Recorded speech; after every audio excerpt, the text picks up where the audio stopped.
सबको जय मसीह की। आपका स्वागत है इस बाइबल अध्ययन कक्षा में।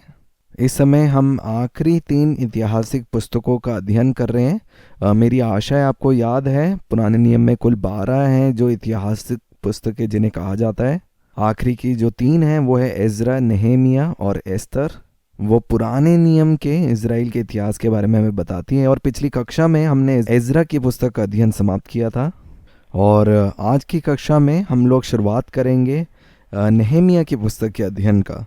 और जब हम नेहेमिया की जीवन शैली के बारे में हम सीखते हैं, एक बात को हम जानते हैं कि नेहेमिया जो था वो एक दृढ़ विश्वास रखने वाला एक व्यक्ति था और उसका जो संपूर्ण भरोसा था वो परमेश्वर पिता पर था। वो एक अच्छा उदाहरण है जिनके जीवन से हम लोग बहुत सी बातें सीख सकते हैं। हम सीख सकते हैं कि कैसे एक अच्छा नेतृत्व करने के लिए और आत्मिक जीवन जीने के लिए जो बातें हैं हम सीख सकते हैं नेहेमिया के जीवन से। और अगर हम इस पुस्तक के लेखक के बारे में बात करें तो हमें मालूम पड़ता है कि इस पुस्तक का जो लेखक है वह स्वयं नेहेमिया है। और ये जो पुस्तक है ये 432 ईसा पूर्व में लिखी गई थी और ये कुल 13 साल का जो इतिहास का समय जो है वो पूरा करता है। और ये हमें कैसे पता लगता है, जब हम देखते हैं अध्याय 2 उसका 1 वचन और 13 अध्याय उसका 6 वचन। ये जो 2 वचन हैं इस बात की पुष्टि करते हैं। अध्याय 2 उसके 1 वचन में इस प्रकार से लिखा है, अर्थशस्त्र राजा के 20वें वर्ष के। और जब हम 13 अध्याय के 6 वचन में देखते हैं वहाँ पे इस प्रकार से लिखा है कि अर्थशस्त्र राजा के 32वें वर्ष में। तो अगर हम इन दोनों का अंतर देखेंगे तो हम देखेंगे कि वहाँ पे जो समय है वो समय 13 साल का समय है।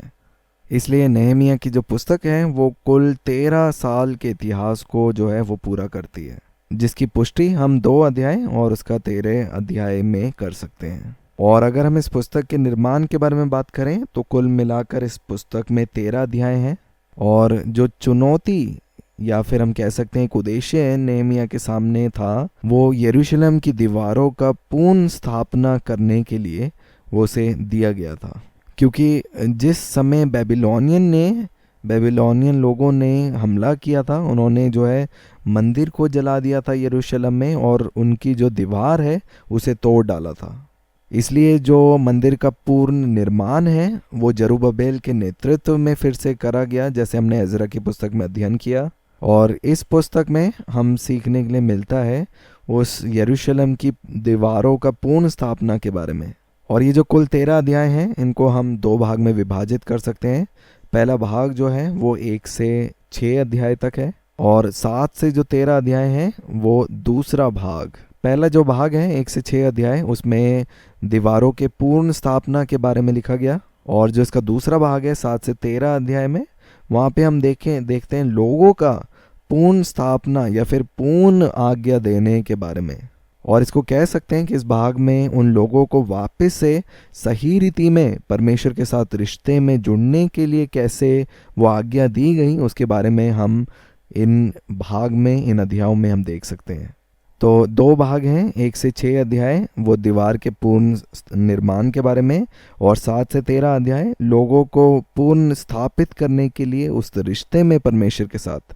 दोनों भाग में नेहेमिया की पुस्तक में हमें पूर्ण स्थापना के बारे में हमें सीखने के लिए मिलता है। इसलिए हम इस पुस्तक को जो है पूर्ण स्थापना की एक पुस्तक कह सकते हैं। अगर हम एक वचन को अगर हम पढ़ें, नीति वचन उसका 25 उसका 28 वचन में जो है वो हमें और अधिक इस पूर्ण स्थापना के बारे में स्पष्टता दे सकता है। यहाँ पे वचन में इस प्रकार से लिखा है, जिसकी आत्मा वश में नहीं वे ऐसे नगर के समान है जिसकी शहर पनाह घेराव करके तोड़ दी गई है। मैं और आप हमारे बारे में हम ये कह सकते हैं, अगर हमारी जो आत्मा जो है वो वश में नहीं तो हम भी ऐसे नगर के समान हैं जिसकी शहर पनाह जो उसकी दीवार है घेराव जो है करके तोड़ दी गई हो। क्योंकि उस समय में जितने भी शहर थे उन लोगों की जो सुरक्षा थी वो केवल उस दीवार से थी। इसलिए आप उस दीवार की महत्वपूर्णता को, आप उसकी गंभीरता को आप समझ सकते हैं। और जब हम इन दोनों भाग का अध्ययन करते हैं और गहराई के साथ तो हम देख सकते हैं कि जो पहला भाग है 1 से 6 अध्याय उसको हम फिर से 2 भाग में हम विभाजित कर सकते हैं। पहला भाग नेहेमिया एक राजा के पियाओ के समान, और दूसरा नेहेमिया उस दीवार का निर्माता के रूप में हम देख सकते हैं। पहले भाग के बारे में हम देख सकते हैं 1 अध्याय 1 से 2 अध्याय 10 वचन तक। एक राजा के पियाओ से लेकर वो एक दीवार के निर्माता के समान वो बदला, उसके बारे में हम पढ़ सकते हैं 2 अध्याय 11 वचन से 6 अध्याय तक। तो दो भाग में विभाजित कर सकते हैं पहले भाग को। पहला नेहेमिया राजा के पियाओ के समान, और दूसरा नेहेमिया वो दीवार के निर्माता के रूप में। और जो दूसरा भाग था 7 से 13 अध्याय तक, उसको हम फिर से विभाजित कर सकते हैं हम 4 भाग में। पहले भाग में हम देख सकते हैं नेहेमिया एक राजपाल के रूप में, जिसे 7 अध्याय में हम पाते हैं। और हम देखते हैं एजरा और नेहेमिया के कार्यकाल में, सेवकाई में, लोग जो है वापस से परमेश्वर के साथ रिश्ते में जुड़े हैं। हम ये जो समय है जो हम 8 से 10 अध्याय में देख सकते हैं, उसे ये समय कह सकते हैं वापस से रिश्ते में स्थापित करने वाला। और 11 और 12 अध्याय हमें एक नई जनगणना, और 13 अध्याय में हम नेहेमिया के जुनून और उनकी सेवकाई के निरंतर कार्य को हम देख सकते हैं। तो ये जो थे, ये 4 भाग थे दूसरे भाग के। नेहेमिया एक राजपाल, वापस से लोगों को वचन में स्थापित करना। तीसरा, एक नई जनगणना और पूर्ण स्थापित करना दीवार को। और चौथा, नेहेमिया के उत्साह और उसके जुनून के बारे में। और अगर हम इस पुस्तक के मुख्य संदेश के बारे में बात करें, तो हम उस मुख्य संदेश को इस प्रकार से कह सकते हैं कि बिना कोई बाधाए जो है हमारे सामने कोई भी जो है खुला हुआ मार्ग या खुला हुआ द्वार नहीं हो सकता। एक खुला हुआ द्वार होने के लिए बहुत सी जो विपत्तियां जो हैं आपके सामने आएंगी। इस बात को जो है हम प्रेरित पौलुस द्वारा भी लिखे हुए वचन में हम देख सकते हैं।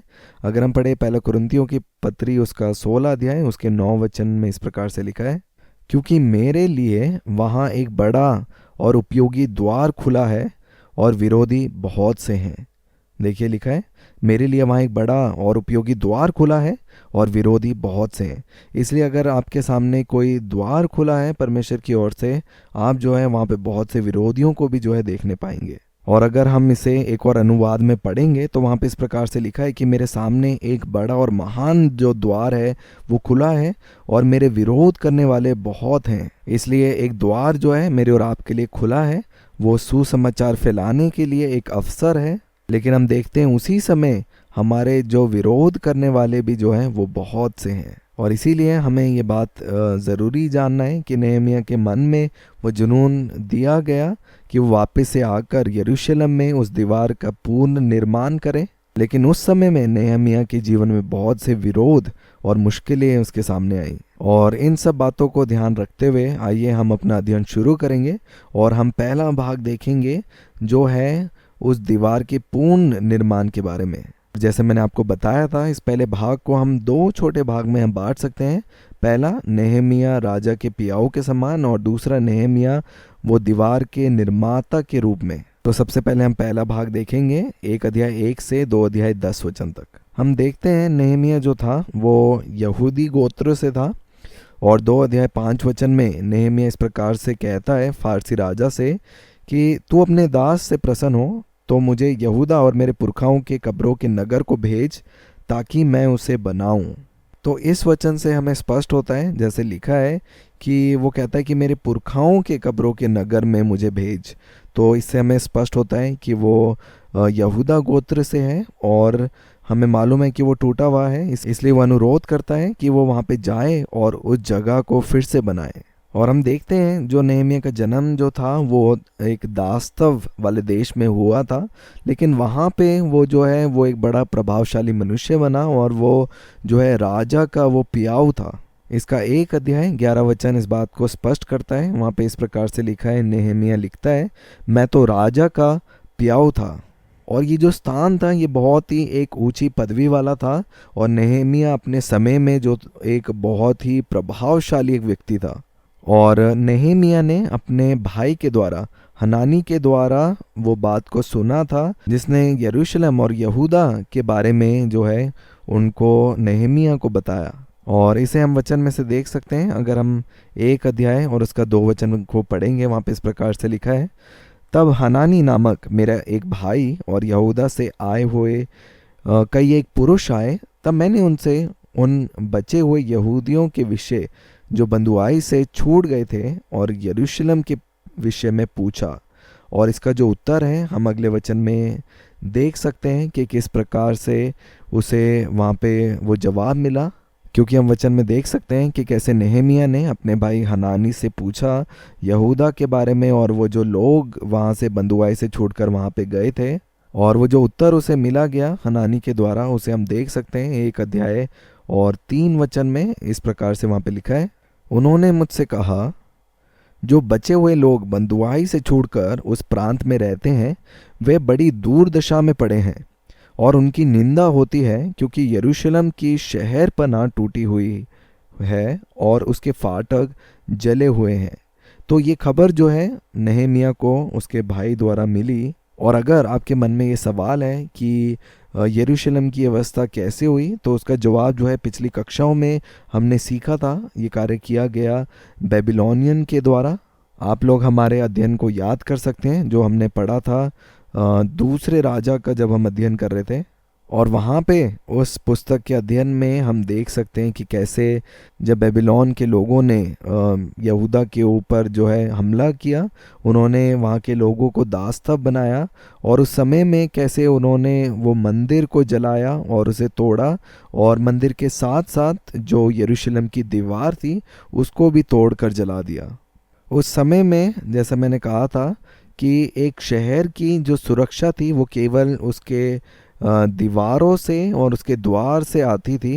मेरी आशा है आपको याद है यरीहो की दीवार। और उस समय में लगभग हर एक जो देश थे अपनी सुरक्षा के लिए आसपास जो है वो बड़ी बड़ी दीवारों का निर्माण करते थे, क्योंकि उस समय में एक देश, एक राज्य या एक शहर की जो सुरक्षा थी वो केवल उन जो दीवारों के द्वारा उन्हें प्राप्त होती थी। और इसीलिए जब ये खबर नेहेमिया के पास आई, आप देखिए उसने क्या किया। जब नेहेमिया को पता चला कि वहाँ पे शहर की जो दीवारें हैं वो जली हुई हैं, तो ये बात को सुनते ही वो प्रार्थना और उपवास में बैठ गया। वो परमेश्वर के सामने जो है वो गया। इस बात को हम देख सकते हैं 1 अध्याय 4 से 11 वचन में। मैं आपके लिए 1 अध्याय और उसका 4 वचन जो है मैं पढ़ूंगा। यहाँ पे इस प्रकार से लिखा है, ये बात सुनते ही मैं बैठकर रोने लगा और कितने दिन तक विलाप करता और स्वर्ग के परमेश्वर के सम्मुख उपवास करता और ये कहकर प्रार्थना करता रहा। तो जब पहली बारी नेहेमिया ने ये खबर सुनी, वो परमेश्वर के सम्मुख आया, वो रोया, उसने विलाप किया और वो उपवास और प्रार्थना के साथ परमेश्वर के सामने बैठा। और उसका जो उत्तर है उसको मिला कि स्वयं नेहेमिया को चुना गया इस कार्य को वापस से पूरा करने के लिए।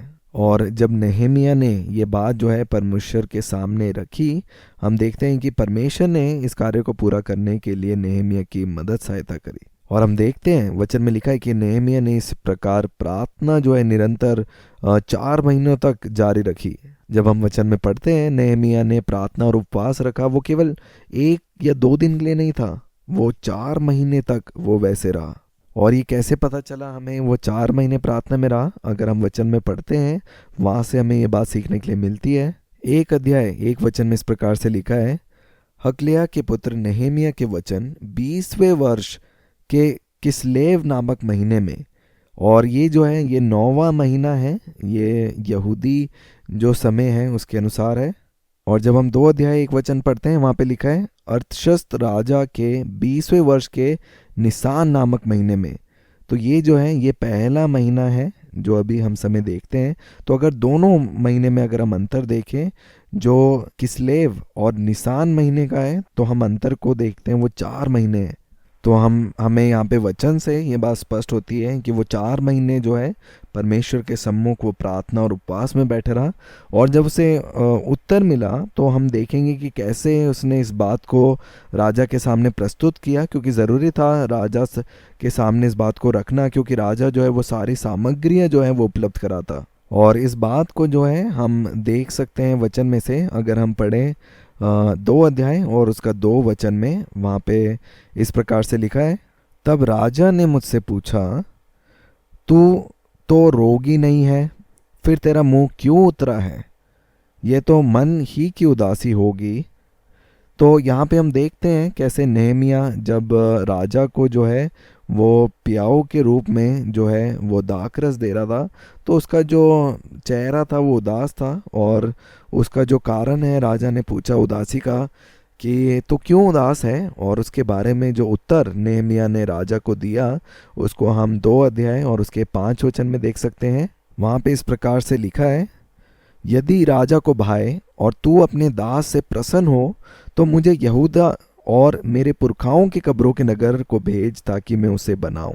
यहाँ पे जो है केवल थोड़े शब्दों में लिखा गया है, पर मेरा विश्वास है उसने अच्छे से राजा को समझाया होगा कि मैं यहूदा से हूँ और मेरे जो देश की अवस्था है वो ऐसी है, और कृपा जो है मुझे मेरे देश में, मेरे पुरखाओं के देश में जाने दे ताकि मैं वहाँ की चीज़ों को वापस से ठीक करूँ। और इस बात को सुनकर राजा ने नहेमिया को जो है वो अनुमति दी और उसको आज्ञा दी गई उस कार्य को पूरा करने के लिए जो परमेश्वर ने नेहमिया को सौंपी थी, क्योंकि ज़रूरी था राजा की ओर से अनुमति मिलना।